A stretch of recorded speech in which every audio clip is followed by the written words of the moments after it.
Hi guys, welcome to Food for Footy. Okay, we are back. We're back home. Okay, we're not on location. Huge thanks to Ribateju for having us last week. We got super sub Michael in for Murchie. Murchie's going to be dropping his own. We're not going solo, by the way. We're not going solo, but he's dropping his own views on Ruud van Nistelrooy as the Leicester manager. That's coming very soon. Yeah, looking forward to hearing his views on that. We've got our dominoes here. If you saw our pod from earlier this week, we were talking all about Angie's comments. This time, I want to talk about someone else's comments that have caused a bit of a stir. Okay. Mo Salah.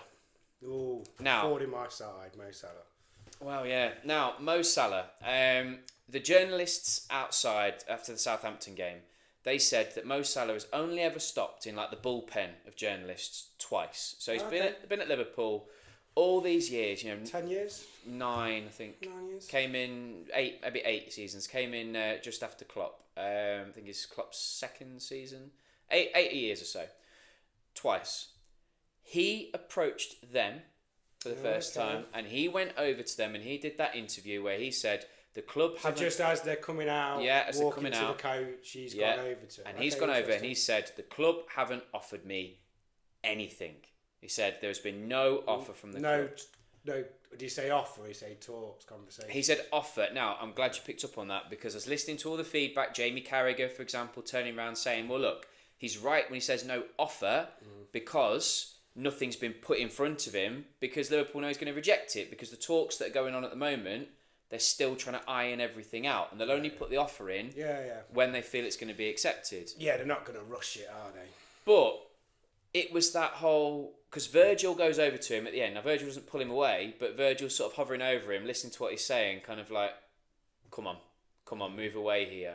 And this is before the Real Madrid game? Before the Real Madrid game. So, what everyone's talking about before the Real Madrid game, before the Man City game coming up, they're talking about the Salah contract. And I think the problem is when we talk about the Salah contract, we talk about the other two as well. We talk about Trent, we talk about Virgil. But was Salah right to do it? My gut feeling that, because he's one of the highest paid Premier League players at the minute, isn't he? 350, I think, grand a week. 350 grand a week. I think for his age, still an exceptional player. 32. Arguably in the best shape he's been in. Yeah, and I think I know this isn't stats and figures on this podcast. I seen a thing the other day and it was since the start of last season he scored, I think it's been involved in like 60 goals. So for a season and a half, 3/4, 60 goals, incredible numbers. Because you're thinking, don't you, that position doesn't wait for old age really. Do you know what I mean? But you can see that he's still exceptional player. So my gut feeling is he saying that because Liverpool, surely he's too good to go to Saudi. Yep. He's too good to go to Saudi. I would say you want another 2 years out of him, 3 years out of him. Is that a thing of making noise of wanting more money? I think so. Do you know what I mean? I think he's putting pressure on the club because at the moment he's performing. Because Liverpool could just offer exactly the same package that you're on, but for another year, another 2 years. But is he pushing, saying that he wants more money? Well, we'll never know. I mean, I think what's happening is I think the package has been put in front of him because the thing that I'm always aware of, and I notice this as a Liverpool fan, Mo Salah's numbers at the beginning of most seasons are really good. And then AFCON will happen and there's usually a drop-off. Okay. And Mo Salah hasn't, in the last few, finished the season well. Now, Mo Salah is adapting his game. The pace is going. We can see that. He's not beating the man, but actually he's being much cleverer and he's cutting inside. His assists have gone up as a result because rather than having that pace to get past the defender and get a shot away, he's cutting back in and passing it across and feeding it across. But still hitting numbers. Yeah, he's a great player. I think, arguably, he fits in any Premier League team, doesn't he? Oh, I think he'd walk into any of them. That's what I mean. He starts for any Premier League team. He starts. Well, he's a Premier League legend. He is a Premier League legend. But I can see what the club are doing because at 32, you don't know when that drop off is going to happen. No, and if you're paying your star man, yeah, 350, 400 grand a week. The problem is then, as well, doesn't it? Then the other players like Trent, we all think Trent's probably going to go to Real Madrid on a free. I don't think there's any sort of shock spoilers there in saying that out loud. But the problem is, Salah, okay, Liverpool go, okay, yeah, we'll pay you 400 grand a week. Then your other players go, well, hang on a minute, I want a bit of that, I want a bit of that. And then does that cause turmoil? And there's always that saying, isn't there, that no player is bigger than the club and that you can't hold them to ransom and you should want to play for the badge. And it's a tricky one. My gut feeling is that is a thing of saying, I want more money. Do you know what I mean? Come and give me an offer. So is that Salah being selfish? Is that Salah being selfish? Because as you said straight away, the talk then wasn't about Real Madrid and the big game coming up. It became about exactly what we're talking about now. Yeah, Mo Salah's contract. And does it cause a little bit of rockiness in the Liverpool team? Do you know what I mean?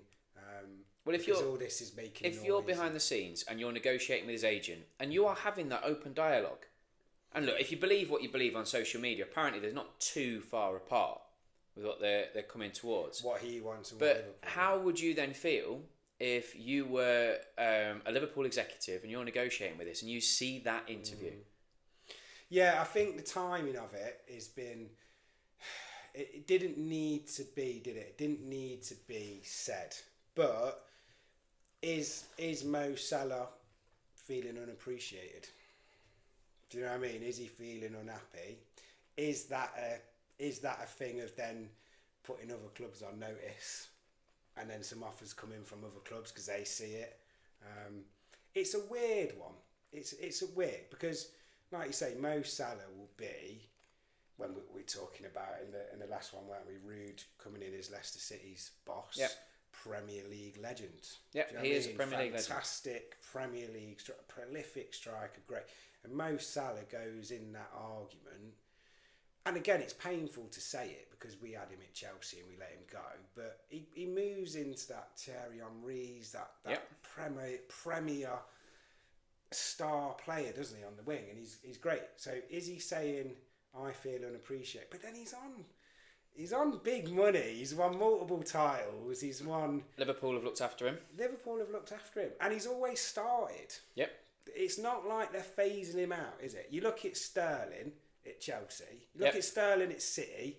City started to phase him out. Do you know what I mean? You look at Sterling at Chelsea. Chelsea was starting to phase him out. And he was saying, I want to start. I want to play. He's gone to Arsenal. And I'd argue he's not playing that much at Arsenal either. So... Sterling's got to have, I know we're speaking about Salah, but Sterling's got to have a bit of a reality check. Salah's not there. Salah starts every game. But at the same time, tomorrow he will start against City. But at the same time, Salah's not had the drop off. Salah is still performing. Yeah. We're expecting it, but he's still performing. So I suppose from Salah's point of view, and you know, look, we all see the celebrations when Salah takes his shirt off. Oh, I like the bow and arrow.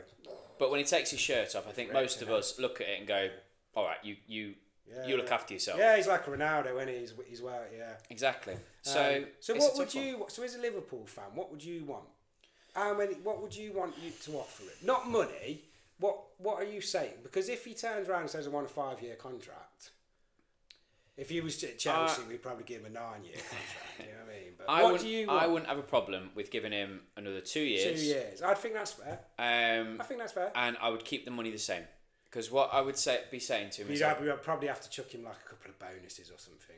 If we win the league bonuses, fine with that. League, but get to a Champions League final. I would try and keep the money the same. Yeah. But he obviously doesn't want that.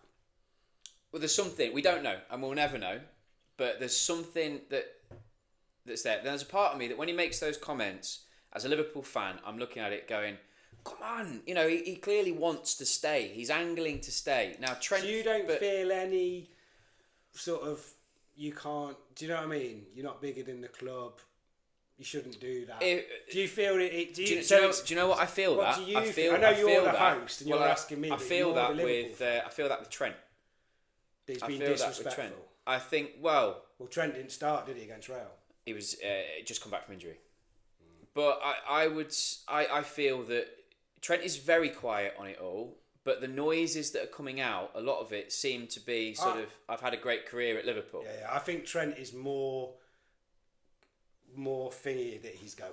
I think my prediction is that Salah and Virgil will sign, Trent will go.